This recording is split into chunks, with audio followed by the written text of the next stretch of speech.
Karina terus memandang keluar jendela mobil. Mereka sedang di jalan menuju toko pakaian.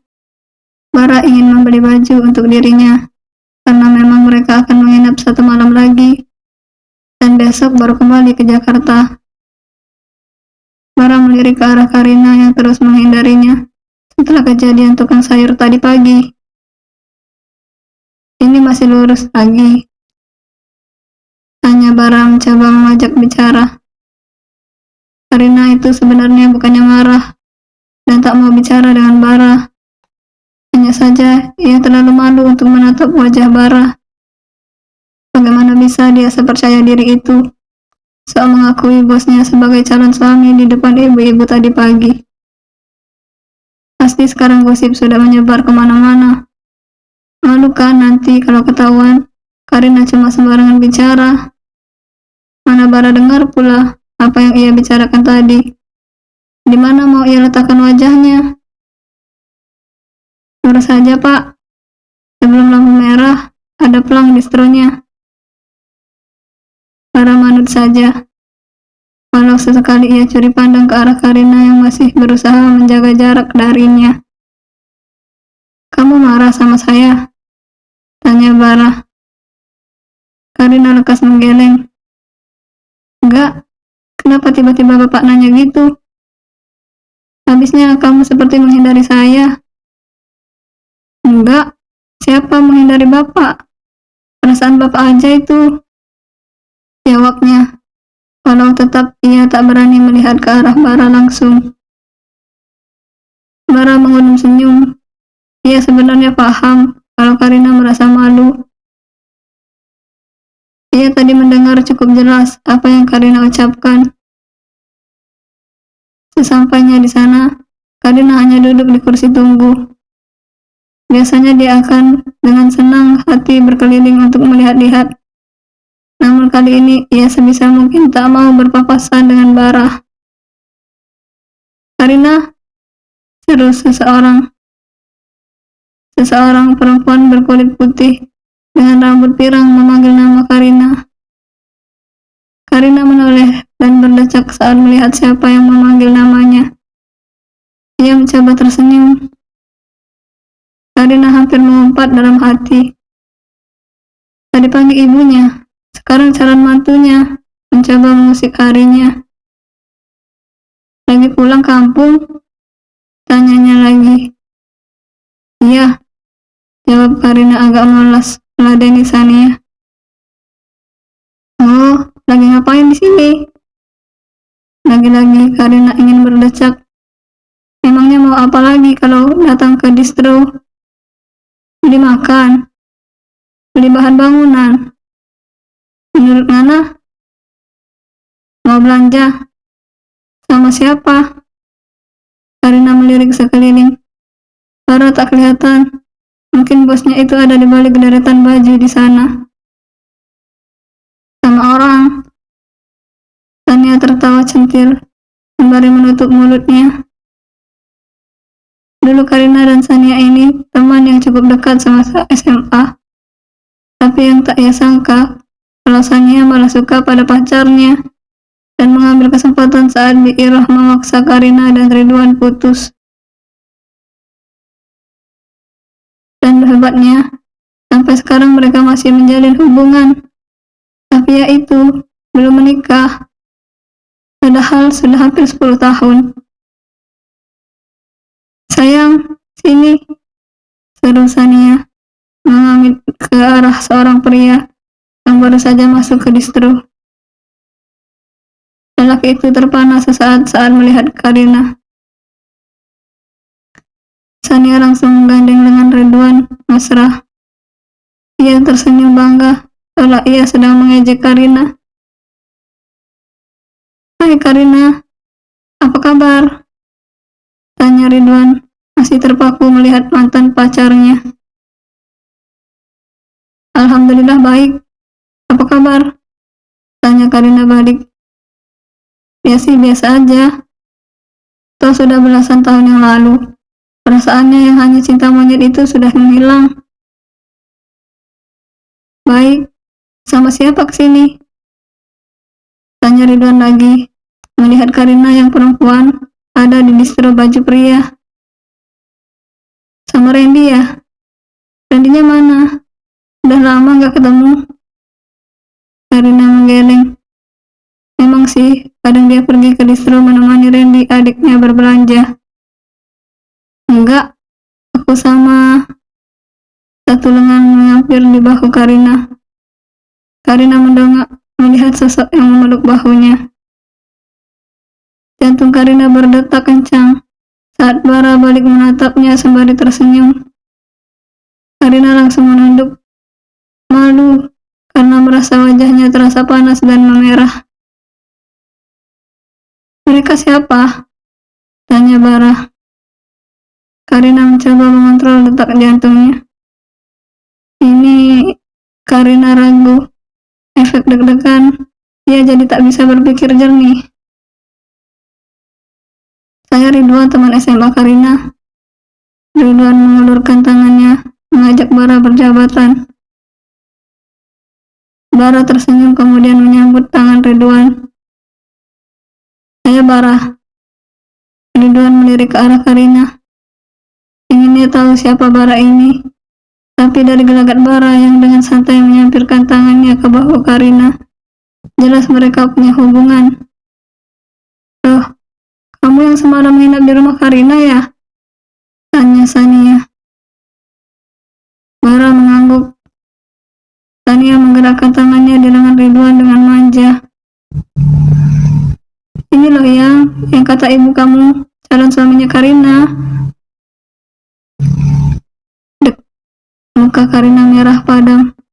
Bisa-bisanya orang satu ini bicara begitu, tepat di muka bosnya.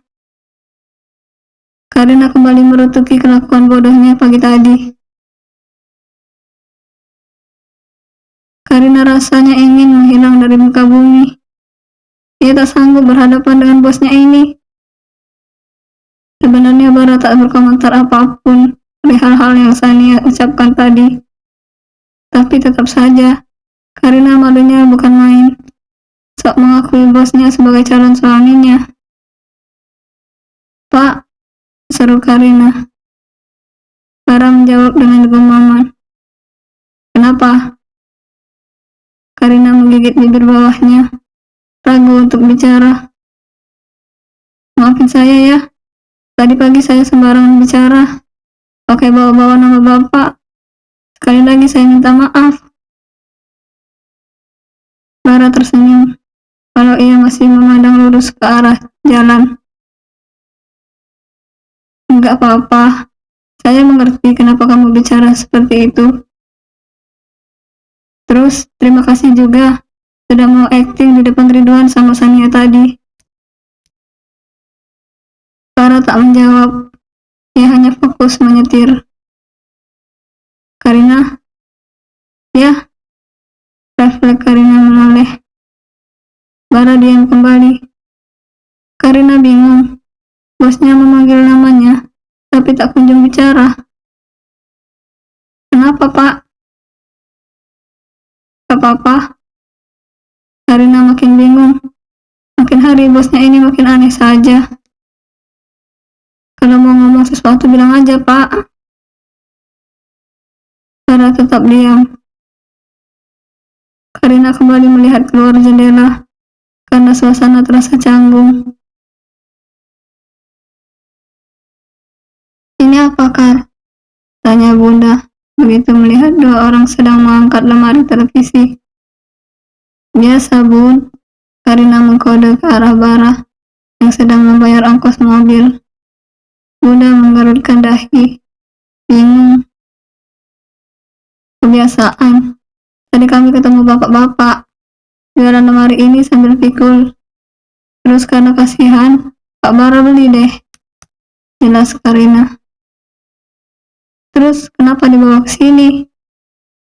Pak Bara itu nggak butuh benda beginian.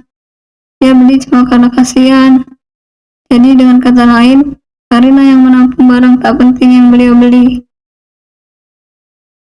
Jadi maksudnya mau dikasih buat rumah sini?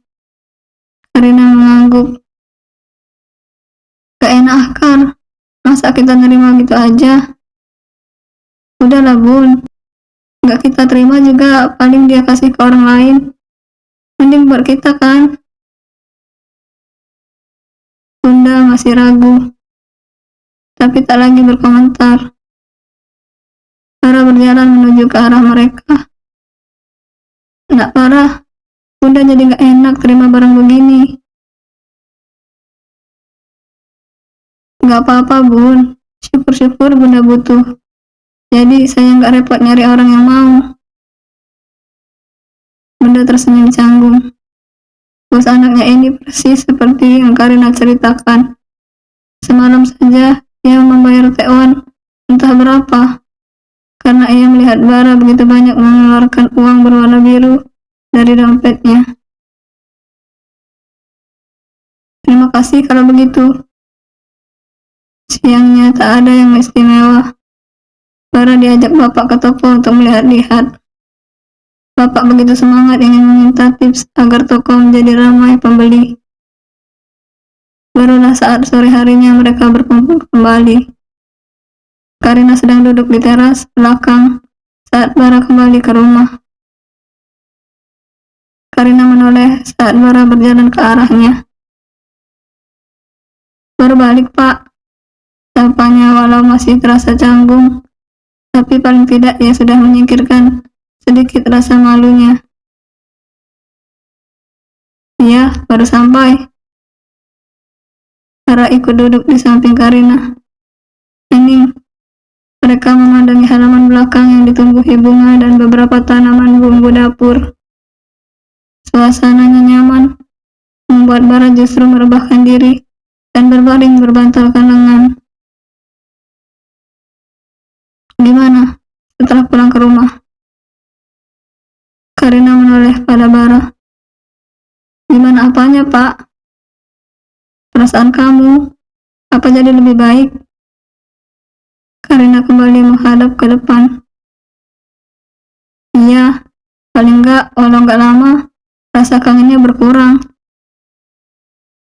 Hening kembali. Saya minta maaf, gara-gara kamu mengurusi saya di rumah sakit, cuti kamu jadi terbuang sia-sia. Karina merasa aneh dengan semua ini. Kenapa dia jadi merasa tak senang dengan permintaan maaf bosnya itu? Santai aja pak, toh saya kok yang memilih untuk jagain bapak daripada pulang. Terima kasih kalau begitu. Suasana kembali hening. Tak ada lagi yang bersuara. Karina fokus melihat ke arah halaman.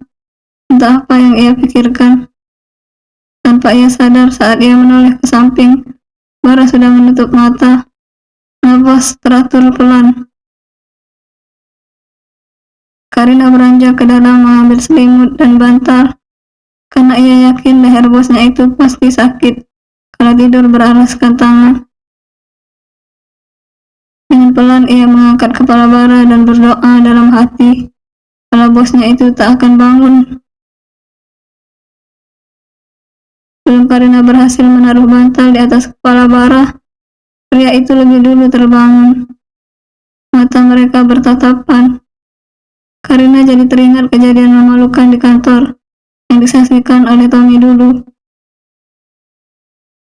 Karina cepat-cepat menarik tangannya dari kepala Bara sampai kepala bosnya itu terbentur ke lantai. Bara kaget. Kamu mau buat saya geger otak ya? Karina panik, bingung harus berbuat apa. Dalam hati ia berdoa, semoga kepala bosnya itu tak sampai benjol. Hah? Ya, salah bapak, tiba-tiba buka mata. Kan saya jadi kaget. Enaknya. Tapi nggak dilepas juga kepala saya. Namanya juga kaget, Pak. Ya refleks jadinya. Bapak kalau mau tidur ke dalam, Gi. Nanti di sini banyak nyamuk. Bara mendudukkan diri. Saya udah nggak ngantuk lagi, katanya. Dan Karina sedikit merasa bersalah. Maaf, Pak. Sesalnya. Bara tertawa kecil. kenapa minta maaf? Ya, gara-gara saya, Bapak jadi kebangun. Gak baik juga kalau tidur sore-sore. Karina memilih duduk di samping Bara kembali. Kadang dirinya tak mengerti dengan bosnya ini. Kadang ia nampak seperti orang yang tangguh dan tak tersentuh. Kadang juga seperti sekarang, ada tatapan kesepian di matanya. Gimana Pak rasanya di rumah saya 2 hari? Bara tersenyum, mengingat kebaikan dan kehangatan keluarga Karina. Keluarga kamu hangat dan baik sekali. Menyambut orang asing seperti saya. Sangat menyenangkan kalau punya keluarga seperti keluarga kamu. Karina terenyuh sesaat. Ia tak pernah tahu seperti apa keluarga bosnya. Seperti apa Bara tumbuh dulu. Yang ia tahu hanya seorang Bara yang gila kerja dan sangat sukses. Alhamdulillah, kalau Bapak merasa begitu. Saya juga bersyukur, karena walau Bunda bukan ibu kandung saya, tapi beliau tak pernah membeda-bedakan saya dengan anak kandungnya. Bara sebenarnya sudah sedikit tahu tentang keluarga Karina, tapi tentu ia ingin mendengar langsung ceritanya dari Karina. Ibu saya meninggal waktu saya umur 5 tahun, karena sakit. Tahun kemudian, Bapak menikah dengan Bunda, yang juga kehilangan suaminya karena jatuh dari kamar mandi. Bunda itu sebenarnya bibi saya loh. Apa ya istilahnya itu? Naik ranjang atau turun ranjang gitu. Karina tanpa sadar mulai bercerita. Lalu baru lahirlah Randy, adik saya. Saya belum pernah melihat adik kamu. Lagi kuliah Pak di Jogja, jadi jarang pulang. Kemarin libur semester juga nggak bisa pulang, karena ada kegiatan kampus katanya. Bara dengan sangat baik mendengarkan cerita Karina. Sepertinya menyenangkan punya banyak saudara. Iya sih, tapi ya itu, kalau ketemu suka berantem. Hahaha. Saya malah maunya saya sama adik saya akur, kayak Bapak sama Hosea. Iya, saya bersyukur ada Hosea di sisi saya. Bara menoleh ke arah Karina. Juga karena ada kamu di sisi saya, sambungnya. Malamnya entah mengapa, Karina tak bisa tidur. Ia sulit memejamkan mata. Terngiang ucapan Bara tadi sore. Apa maksud Bara bicara begitu? Bagaimana ya reaksi Bara saat ia tahu nanti kalau Karina hendak resign? Hati kecil Karina sedikit goyah. Dia mulai ragu, apakah dia benar-benar harus resign atau tidak. Satu sisi hatinya tak tega meninggalkan Bara. Apalagi tatapan kesepian bosnya itu membuat hati kasihan, atau mungkin tersentuh lebih tepatnya. Kalau saja Bara punya istri atau pacar, mungkin Karina tak akan merasa terlalu kasihan. Karina bangun dari pembaringannya, lekas menggeleng. Kenapa perasaannya malah jadi kesal membayangkan Bara punya istri? Karina merinding melihat respon dirinya sendiri. Karina, lo udah gila, desisnya. Bisa-bisanya lo merasa kesal karena membayangkan hal kayak gitu aja. Terus siapanya Pak Bara emang? Tanyanya pada diri sendiri. Karina sadar betul dia hanya sebatas sekretaris dan rekan kerja bosnya. Tak ada ikatan lebih dari itu. Tapi kenapa ia merasa seperti terikat dengan Bara akhir-akhir ini? Sikap Bara sedikitnya membuat hatinya merasa luluh. Bersambung.